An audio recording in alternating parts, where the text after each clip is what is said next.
Welcome back. I'm Carissa Kranz, and there you have it. That is the best evidence we have in this case. What the jury's going to get to analyze, it is a body cam video footage. Yesterday, we heard testimony from a video analyst on the stand.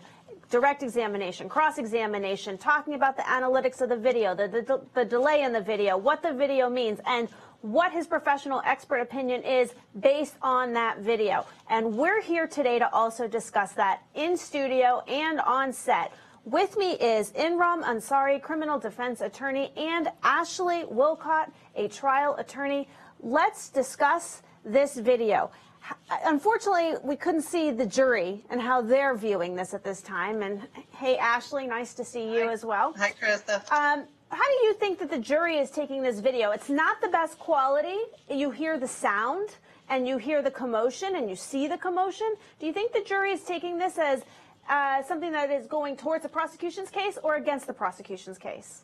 I think it's with the prosecution's case, because when the jury takes this video in conjunction with the testimony they've heard, and there was a passenger in the car who said no, the car wasn't backing up as the police officer had initially said, backing up about to run over another police officer. That wasn't happening. So when you take the testimony and the expert's testimony in conjunction with this video, I think that it shows that even a reasonable person in his own head shouldn't have felt like he was being threatened by the car in the situation. But isn't it possible that, you know, under those circumstances, it was dark outside, there was a lot of commotion, there were hundreds of kids, there was a shooting across the street that was allegedly gang-related, that it might be reasonable to respond to an officer yelling, you know, don't back up by shooting?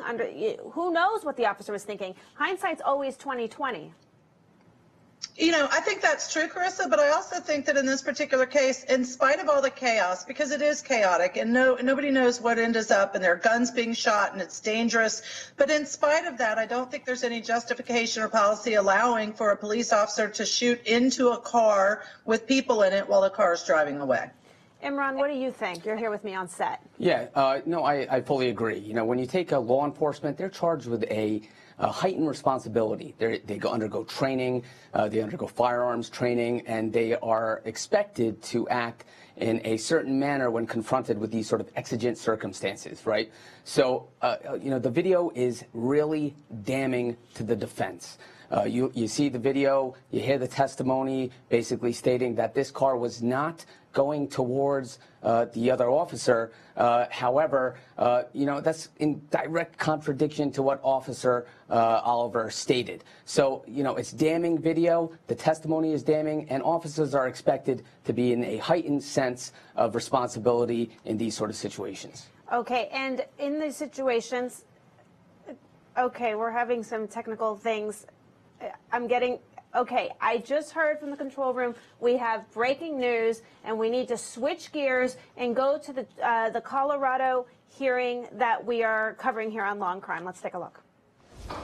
Okay, so there he is in the orange jumpsuit. That's the defendant that was having his charges and counts read out loud. Before the break, we saw a man crying. The man crying is believed to be the father of the wife who was killed, or the grandfather and the grandfather of the kids. This is a really sad case. It's a Colorado dad charged with murdering his wife and his daughters. Chris Watts, the defendant, claimed that the wife killed the daughters. That's his argument right now, and that he killed the wife because he was upset watching her kill his kids. The charges, just to sum up real fast, were 3 counts of first-degree murder, 2 counts of first-degree murder of victims under 12, 1 count of felony unlawful termination of pregnancy. She was pregnant at the time she was murdered, and 3 counts of tampering with the deceased body, because 3 bodies are dead. The entire family is gone. With me are 2 defense attorneys, which we very rarely get, Ashley and Imran. Before we go to break, I want to give you both an opportunity to just comment on what we saw real first. Ashley, you go first. Sure. And so I'm not a defense attorney. I do a lot of trial work, and I serve as a judge currently. But what I want to point out in this case is just a couple of things. Honestly, so the defendant has the right to go within 72 hours before the court to hear the charges against him, the indictment, which we heard.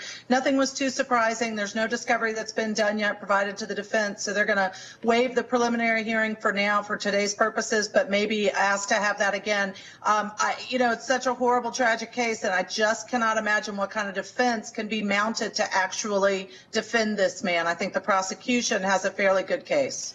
Yeah, and let's just talk about the human element for a second, Imran. I want to, you and I were discussing on break. I mean, he's sitting there stoic, kind of like a sociopath, the defendant, and then the grandfather, the father of the wife, couldn't hold it together. So do you have any comments on how, that is and the human element of this, not the legal element? Because sometimes it's not just about law. It's about, how a jury is going to take the emotions that they see in the cast of characters when it actually goes to trial. Turn which way?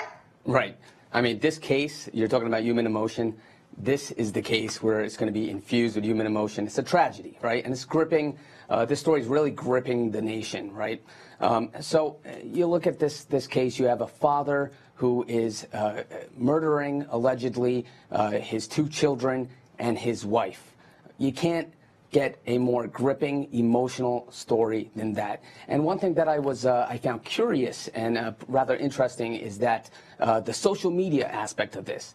So on one hand, throughout their relationship, the wife was posting Facebook photos of a seemingly very happy family, the sort of cookie cutter, white picket fence sort of family, smiling faces, smiling children. However, you have this tragedy. So it's rather interesting that you have this human element where you have a seemingly happy family and a tragedy which occurs. So the jury, they're going to be, if they're tasked with hearing this trial, hearing this evidence, is going to be a tough job for the jury. It's going to be infused with human emotion, and you see that in what's believed to be the father and the grandfather of those children. Right, and I think any case when you have human emotion and human elements like this, that's what makes it so theatrical for us in the for the jurors in the courtroom and for us to watch here on Law and Crime. You're dealing with a case where people are posting on social media, they seem happy, and something cost them or caused them to flip.